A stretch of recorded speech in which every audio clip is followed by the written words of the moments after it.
unpack what the role of a label actually is? Because you guys manage as well as are the label for these artists. So, you know, what's the difference? Like, why are you doing both firstly, and what do you see as the distinct difference in roles? Well, I think you're right. I think what's the difference is the question that we had for ourselves as well. It's like, if you look at it all in the same pot, is the whole point of music industry is to partner with artists and provide the yin to their yang of the things that they aren't able to do themselves. And I think I tend to look at labels in three different categories, and the good labels do all three. So you've got investment, which is providing the startup capital, if you like, to invest in masters, to make video clips, to do video shoots, that kind of thing.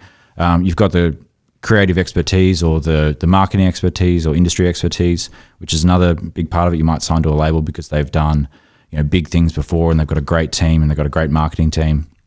And you've also got the branding side of things. I think artists generally will look at a label like Future Classic, for instance, and go, that's a really cool label that I want to be on because it's got the coolest artists that live in the ecosystem that I want to play in.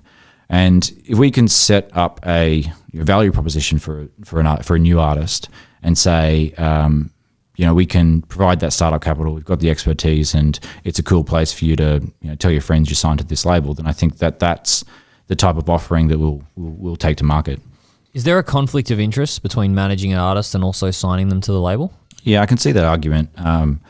We do our best to acknowledge that conflict. I think as managers, we want to put forward the best possible case to deliver what we say we're going to do. And if that involves investment on our behalf, I think that we should be remunerated for that fairly, just like any label would, if that makes sense. Provided we are substantially providing those additional services that might fall outside of that management remit. But the other thing as well is, like, when we come to the artist, we'll present both cases, and they might go for one or the other, or they might have a manager already, and that's okay as well.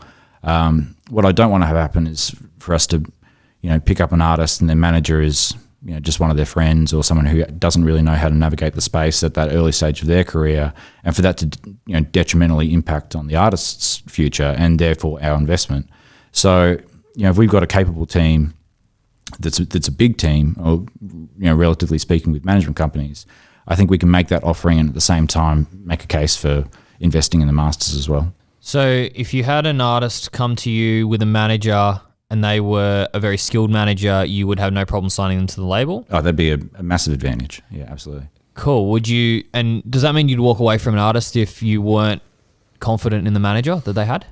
I think that's a decision that labels make all the time. And it's a tough one because you also want to support young managers on their way up, and perhaps we can provide a learning ground for them as well, for at least with our experience, and if they see that as advantageous, or if they've got the right attitude, or if they've got the right belief in their artist, then we'll certainly consider that.